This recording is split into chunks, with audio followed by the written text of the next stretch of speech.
and respecting it enough to travel from California to Tuva, which is all the way over here by Russia, right? To have a jam session. That's just awesome.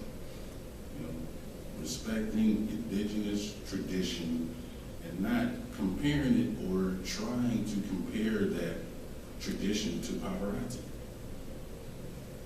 You know, which you often find in colonialism. Okay, well, let's find something indigenous, compare it to, if it doesn't pass the Pavarotti muster, then it needs to go away. No. Respect the indigenous culture and recognize that it is an aesthetic choice. It is a choice that has been going on and on and on for a specific reason. Those reasons might not be articulated in the way of the West, but that doesn't make it less valuable. So I think that's an important key in understanding post-colonialism.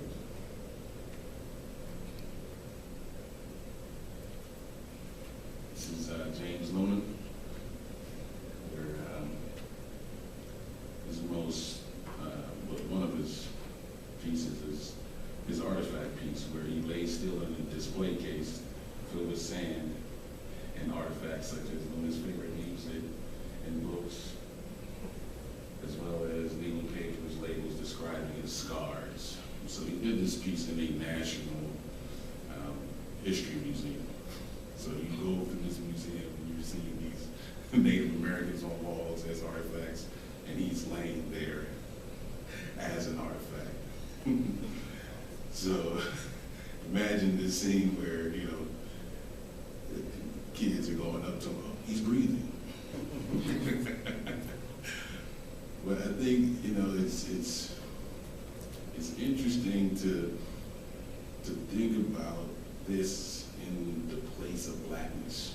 There's this idea of this authentic black, this idea of this encapsulated artifact, this artifact, dead notion, yet it's still carried on. And then when you meet someone that is black or is African American that doesn't fit that mold, it's like, what's this?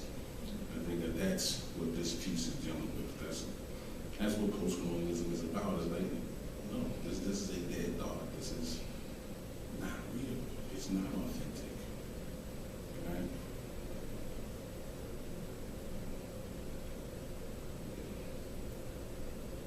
This is Renee Cox. I'm just using this one piece from her. This is her high and tight Venus, right? Which goes to really the behavior of the colonialism, really. Right? It has reference to Sarah Barton, if you don't know. She's from the Quaquaquit people,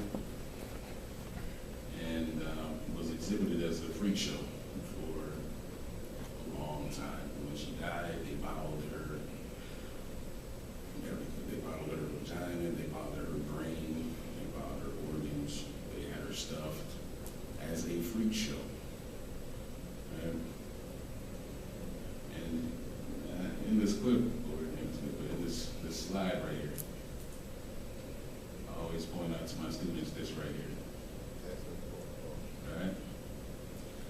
Post-colonialism is also interested in critiquing thoughts that we think are our own.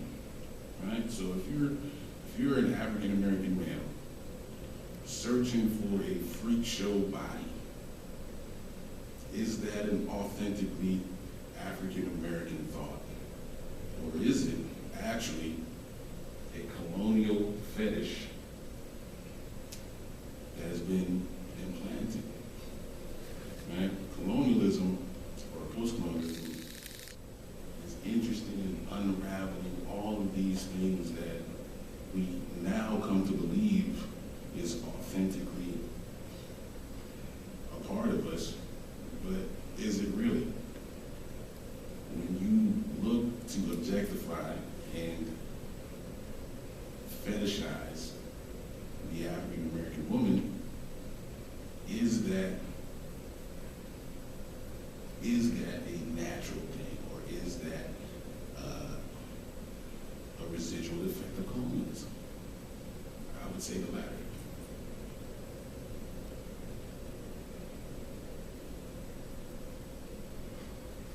So, you get to these artists, M.A. Wiley, Winston, Harold Walker, people. These artists have been in the conversation of post-colonialism, post-black, post-whatever, right? I say no. I say no, these are not artists that are actually post-colonial because of the simple fact that the reason that their work actually, or how the work is functioning, is based upon your knowledge of European stereotypes. It's based upon that, right? So, the fact that, as beautifully as it's painted, you're still making reference to a colonial rubric,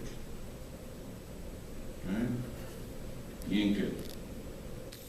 This is for art and arts this swing. I mean, you can't take any art history course without knowing this scene. It's easy work that fits smoothly.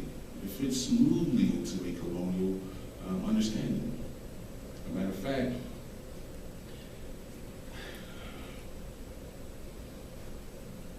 the majority of the artists, the reason that it gets to that level is by making certain nods to certain historical Western references to be accepted.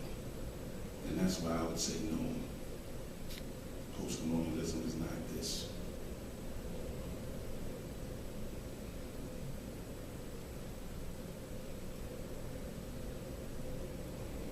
This is Adrian Piper. She handed this card out every time she heard some racist remark. Dear friend, I am black. I'm sure you did not realize this when you made, laughed at, agreed with that racist remark. In the past, I've attempted to alert white people to my racial identity in advance. Unfortunately, this invariably causes them to react to me as pushy, manipulative, or socially inappropriate.